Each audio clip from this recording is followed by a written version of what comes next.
Assalamualaikum warahmatullahi wabarakatuh.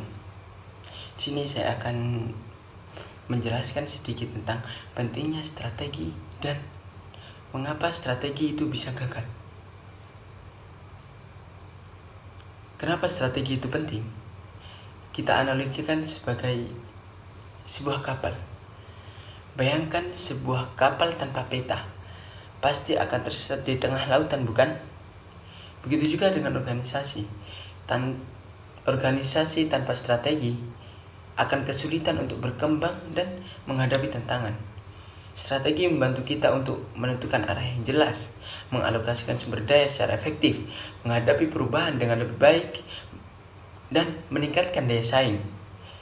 Contoh saja implementasi strategi yang efektif dalam organisasi kepengurusan masjid adalah kunci untuk memakmurkan masjid baik dari segi fisik maupun spiritual. Beberapa langkah yang dapat kita ambil untuk memakmurkan masjid. 1. Kita memiliki visi, misi, dan tujuan yang jelas. Perencanaan strategis yang komprehensif, struktur organisasi yang efektif, program kerja yang konkret, pemanfaatan teknologi informasi, evaluasi, dan pengembangan. Dan yang terakhir adalah keterlibatan jamaah dan masyarakat. Contoh implementasi strategi dalam masjid. 1. Misal Masjid A mengadakan lomba baca Quran untuk anak-anak setiap tahun untuk meningkatkan minat baca Al-Quran di kalangan anak-anak. 2. Contoh Masjid B mendirikan perpustakaan masjid yang menyediakan berbagai buku agama dan umum untuk kalangan umum. 3.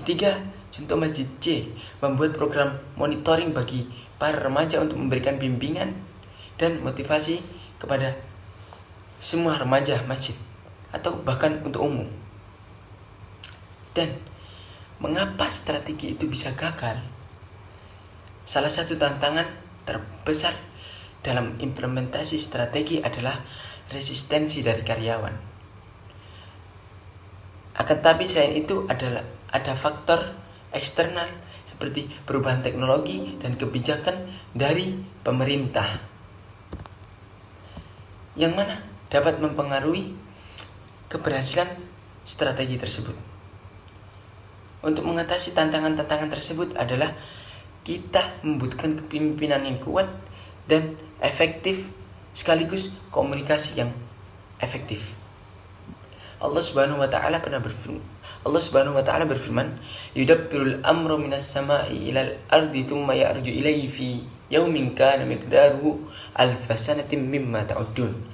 Artinya Allah Subhanahu wa taala mengatur segala urusan dari langit ke bumi. Kemudian urusan itu naik kepadanya dalam satu hari yang lamanya itu adalah 1000 tahun menurut perhitunganmu. Surat As-Sajdah ayat ke-5. Dari ayat tersebut kita ketahui bahwasanya Allah Subhanahu wa taala adalah pengatur seluruh alam. Akan tapi Allah Subhanahu wa taala menciptakan manusia sebagai khalifah di bumi, yang mana yang mengatur dan mengelola bumi dengan sebaik-baiknya. Maka dari itu keterkaitan antara ayat tersebut dengan manajemen dalam strategi adalah hendaklah setiap lembaga ataupun organisasi non-profit membuat perencanaan kegiatan yang efektif dan sekaligus mengimplementasikannya dengan efisien. Nah, sekian dari saya. Assalamualaikum warahmatullahi wabarakatuh.